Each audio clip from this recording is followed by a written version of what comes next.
Hello and welcome to episode 15 of TE Present Teacher. And today we are going to talk about teacher professional development. We keep calling it TPD.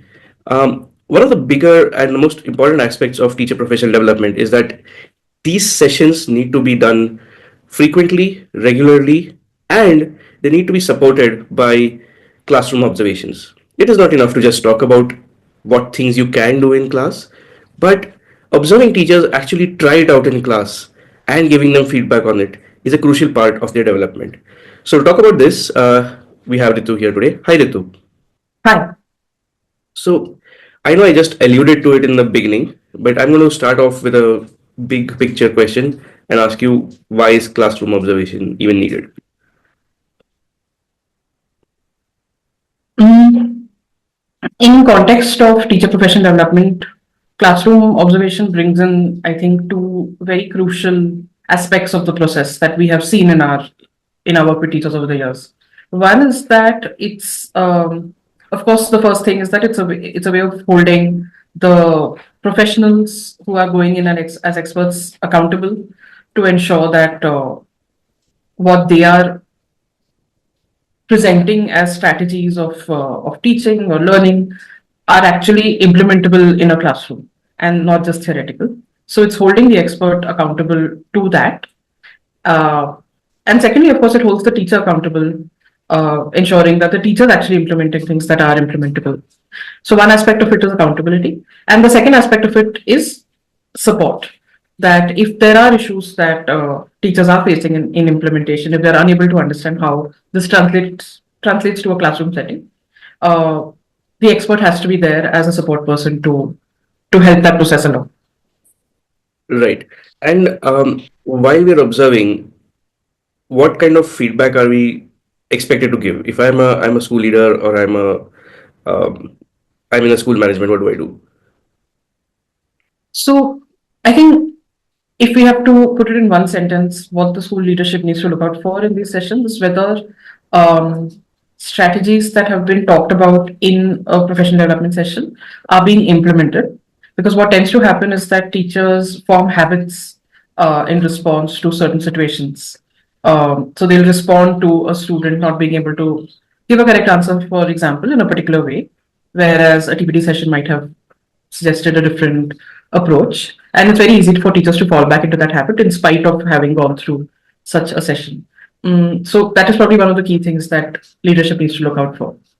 Right. So let's just talk a little bit about the habit so that we understand why A habits get formed and why it's so difficult to unlearn those habits. So let's start with why are habits formed? Okay. So a habit is anything that happens automatically. It's something that you don't think about. You do it on autopilot mode, and habits get built over a long period of time. Mm, they get built with repetition. The more you do something, the more automatic it becomes in your long-term memory, and the less you think about it. It habits usually get formed when there is a lot of pressure of time. So again, your brain doesn't really have much time to go through a decision-making process, and so it sort of codifies it. It makes a pathway for it in your brain, and you follow those steps of that process without thinking about it. And time pressure lends to that. And in general, any sort of stressful situation, any kind of long-term stress is also going to lead to building of habits again, because the brain doesn't want to spend energy on things that it can do automatically. Um, and of course, we've seen, and everyone probably in India will agree, or all over the world will agree, that teachers deal with stress and repetition throughout their career. For example, a teacher who teaches maths in grades 4 and 5 and 6, uh, she or he will be teaching a particular set of topics every year to different students. So they'll be teaching fractions, ratio, long division, all of those topics that come up in these grades every single year. And that is a lot of repetition because you're teaching the same topic, students are coming up against similar misconceptions, similar kinds of questions, similar textbooks. So there's a lot of habit forming in how you're teaching that topic. Um, if a teacher then gets comfortable with a particular form of lesson plan for a topic like long division, and does it over and over again, breaking that habit over time becomes very difficult. Because if a teacher is introduced to a new method or a slightly more pedagogically effective method of approaching a topic like long division, which is really difficult for kids.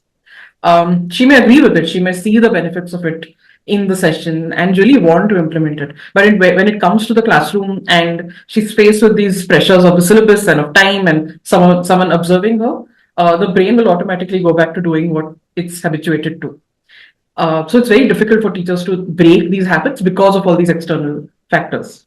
So as soon as teaching becomes subconscious or spinal, there are these habits that will creep in. And once we have gone through a TPD session as a teacher, one of the things that we need to do is keep teaching in our conscious mind so that we are making sure that we are making those small changes that were discussed in the TPD sessions. And I think someone observing you do that will also, help you when they give you when they give you feedback on it. Does that seem to make sense? Yes, absolutely. In fact, this reminded me of some research that we've looked at, which says that in the first 4 to 5 years of teaching, um, habits start forming, and that's the best time for teachers to develop professionally because that's when good habits can be built into their everyday practice. But after 4 to 5 years of teaching, habits sort of get solidified, and beyond that, a teacher's professional development almost plateaus, and changing habits becomes really difficult.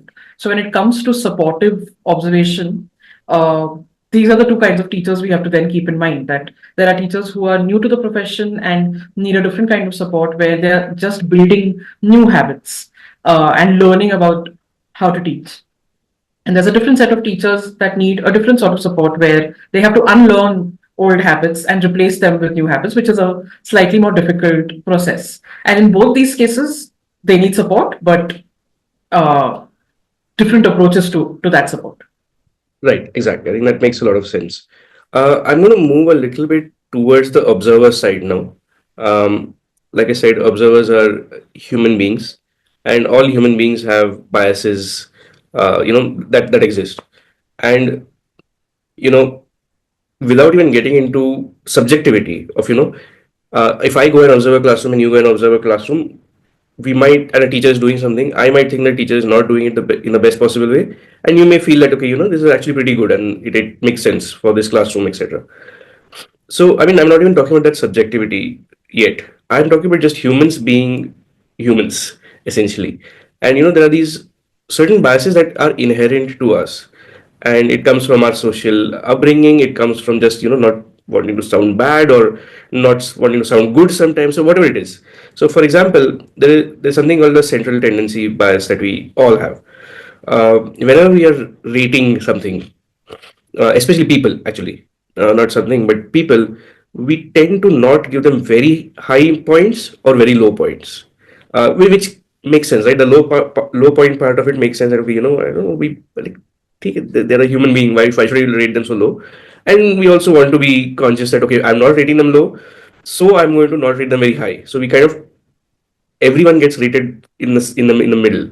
Um, Apart from that, there is also this recency bias. Like, I will remember something that I've done uh, recently more than what would have happened earlier, and similarly, my recent experiences are going to kind of cloud my judgment. And I'm saying cloud because when we are doing observations, we need to make sure as observers that we don't see one class today and say that, okay, you know what, this teacher has done well or not done well. We need to look at it over a period of time. It can't be just like, okay, yesterday they were good. Yes. Have they been consistently good? Or yesterday they were bad? Or have they been consistently bad? Um, and of course, I mean, once, just like the recency bias, there is also this, along with the recency bias, there is also that thing that the last time I saw this teacher, she was good. So now I'm only looking, next time I go for observations, I already have a bias that this teacher is good. So I keep only finding positives in her classroom, which is something that is very easy for all of us to fall into. At the same time, I think the worse and the easier thing to fall into is the negative bias, which is once I've seen the teacher do something terrible or bad or not great, their human tendency is to write them off. So I think all of these biases, and why am I talking about all of this is because how it affects our observations, but then how it actually affects real human beings. And these are things that we as observers may not even be conscious of because we may not even be aware that we're doing these things. But it is an integral part of human psychology. And I think that is something that we need to keep in our conscious mind again while we are observing classrooms. And this is, I mean, not just for teacher professional development experts. I think this is also for school leaders and any other person who has some authority over teachers and their classrooms. Hi, we have developed an amazing tool to help teachers plan their lessons, TEPS, or Things Education's pedagogical strategies. TEPS helps teachers by reducing the time that they spend on planning lessons. TEPS also helps you if you want to try a different pedagogical approach to teaching.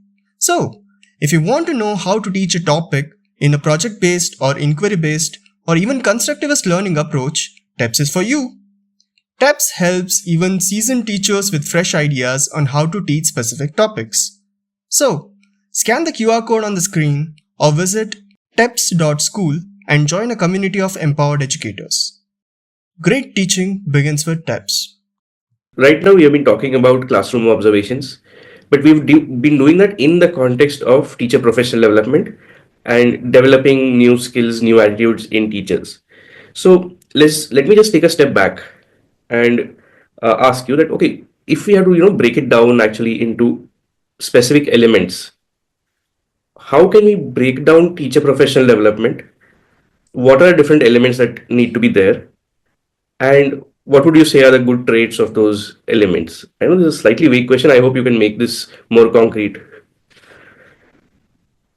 And this is a question that we've thought about so much because we've this is basically what we do: teacher support, teacher development. So there are a lot of different elements, I think, and we've been able to summarize it down to a few very, very essential points. So maybe I'll start going through them and we can talk about them as we go through them. I think the first thing is that, and it sounds very, very obvious, but the first thing is that teacher professional development has to happen. It needs to exist as something that happens in schools. What we've seen over the past few years is that it's usually just a check box that schools have to go through. So they'll have a few hours of teacher professional development or a workshop or something of that sort, usually at the beginning of the academic year or in the Diwali vacations or in some other part of the year that the teachers are slightly free. And that doesn't really count as teacher professional development. It's a workshop that teachers are attending. It's not development because that requires something consistent and long term. So the first thing is that TPD has to happen in schools, and that's a big obstacle to clear for a lot of schools in India today. Right. And I think I understand what you're saying, that not just that teacher professional development has to happen, but it should happen frequently and regularly. And I'm going to even add that it has to happen in a planned manner. Like I can't just say, hey, come and do this today, and then suddenly after 6 months, come and do something completely different. So yeah, I get what you're saying.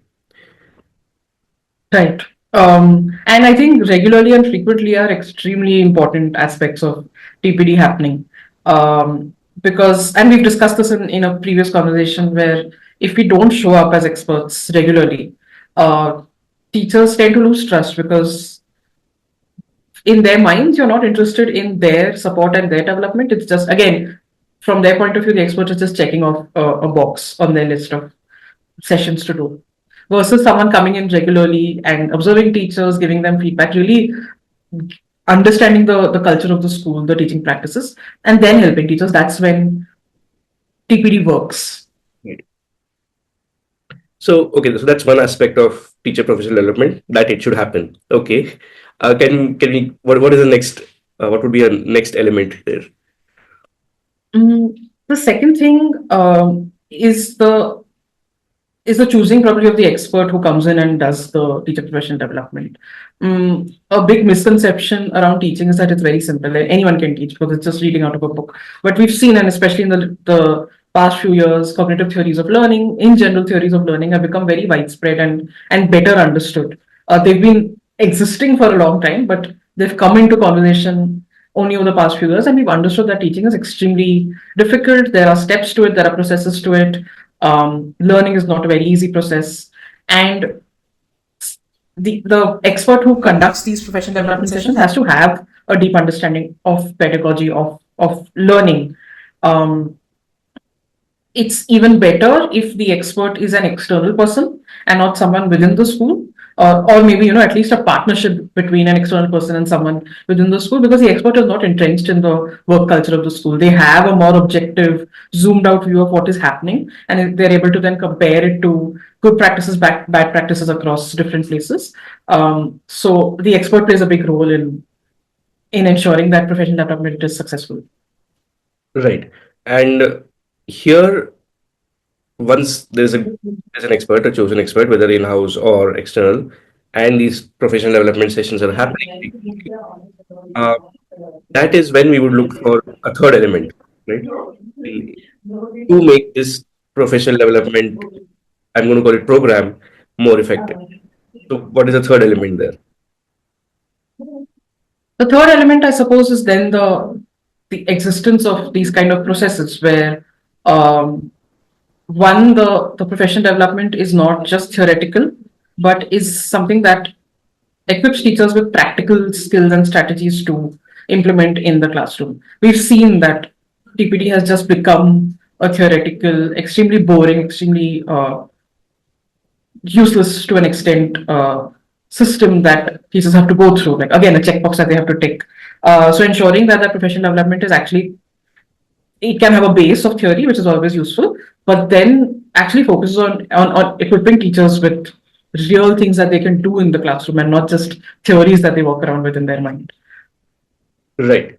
And that would probably bring us to actually then implementation of these things in the classroom themselves. And that's where classroom Right. right? Right. So once teachers are able to implement what they've learned in a session, that's where observations happen. That's where experts can support teachers in habit forming, in habit breaking, in habit reforming. So that's when the cycle can actually start, because teachers are actually able to implement things in the classroom. Right. And this is where I think the school leadership also plays a role. Observations, experts may not be able to come in for observations all the time. The teachers need to be observed though frequently, and that's where the school management can do it. And between the school management and the experts, then you can decide that, hey, habit forming is seeming to be difficult for majority of my teachers, or habit breaking is a problem for my teachers. If you can figure those things out, you know what next sessions that you need to conduct even with the teachers. So yeah, that makes sense. But from a teacher's point of view, what would be a good way to I mean, after the classroom observation, what would be good for teachers? Like, I think we alluded to it, like how do we give them feedback? Right. So feedback to the teachers has to be constructive. It has to be immediate. It has to be constructive. It does not work when the feedback comes only a month after the observation has happened, because the teacher has forgotten what happened that day. The expert probably is now clouded in their judgment by that point. So having conversations very soon after the observation to let the teacher know that these were some practices that you were able to implement well, these were some practices that need some work, and giving them actionable steps to then fix that and go back into the classroom the next time with a better approach. That is a very crucial part of this cycle, not just observing, but also having conversations with the teacher with constructive feedback. Right. And I think we can take the example, which is the most awkward example for all teachers. When we're talking about wait time in sessions, teachers just find it so difficult to practice that in the classroom. The uncomfortable silence is really uncomfortable for them. And I think it also gets exacerbated when, we are observing as external people. It's almost like teachers are feeling that, oh no, students are not responding. I better do something because this expert has come to observe my classroom. So I think, there's a lot of unpeeling to do there, that why this happens. But I think just that a silent classroom doesn't mean that it's a non-thinking classroom. Thinking might be happening, and at the other end of the spectrum, the teacher might have done this for the first time just because she's getting observed today. So it could be any of those things, and we need to unpeel that through these conversations that you're talking about. So yeah, that makes sense. And of course, then you have to go into the practice that teacher needs to do. and then it's kind of a cycle, right? You observe, you give feedback, they practice it, you observe again, etc., etc. So yeah, I get the elements of this, and this is exactly what we do at Things Education. When we're working with schools over a long period of time, and we have been now working with schools for more than 2 3 years. We are going to be 4 years very soon. So we have been doing this. We have over time, and we would like to say that we over time we have honed this process. But I think this is a good process that is working. It is working in schools of India also. And yeah, if you are interested in bringing this to your school, please feel free to get in touch with us. You know where to find us. We will put in the links and the contact details in the comments. So yeah, thanks Ritu. I think this was a great chat, and I hope everyone liked it as well. If you did like it, please like and subscribe if you want to keep getting these kinds of videos. And yeah, tell people about us. It's a nice thing to do. Anyway, see you.